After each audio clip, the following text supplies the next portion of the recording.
শুনবো না, আমি যাবো না এই বাড়িতে। আমি জিন্দা শেষ। তাহলে তুমি যদি এখান থেকে না যাও, আমার বউ যদি এসে তোমাকে দেখে আমাকে জিন্দাই মেরে ফেলবে। এই কথাটা আগে ভাবা উচিত ছিল, আগে বোঝা উচিত ছিল। আমি ওকে ডিভোর্স দেওয়ার ব্যবস্থা করতেছি, শুধু অল্প কিছুদিন সময় আমাকে দাও, আমি ওকে ডিভোর্স দিই। আমি কোনো কথাই শুনবো না, আমাকে বিয়ে করতে হবে, সম্মান দিতে হবে, এটাই শেষ কথা। আমি তোমাকে ভালোবাসি, তোমাকে সময় দিই, শুধুমাত্র অল্প কিছু দিই। তুমি রাগ করো না জান, আসো তোমাকে একটু আদর করি। এখন ওসব কথা বাদ দাও। তাই না? তুমি আর আমি খালি আদরই করতে পারবে আর কিচ্ছু করতে পারবে না তুমি। তুমি তো একটা মনে হচ্ছে মেয়ে মানুষের মতো তোমার ব্যবহার হয়ে যাচ্ছে। জান, এমন করো না, অনেকদিন পর তোমাকে কাছে পাইছি। শোনো, তুমি আর আমি একটু আরামে এখানে বসে গল্প করি, তারপরে যা হওয়ার হবে, বুঝতে পারছো?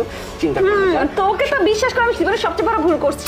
আসো জান। আর গল্প করবি কর, সময় কাটাবি কাটা, ওর সাথে থাকবি থাক। শান্তা, তুমি মানে তুমি তো পার্লারে গিয়েছিলে, পার্লার তো গিয়েছিলাম, কিন্তু পার্লার থেকে এসে তোর এইরকম রোমান্টিক মুখ দেখবো সেটা তো ভাবতে পারি না। বিশ্বাস কি করবি কর, আমার সামনে কর। এটা আমার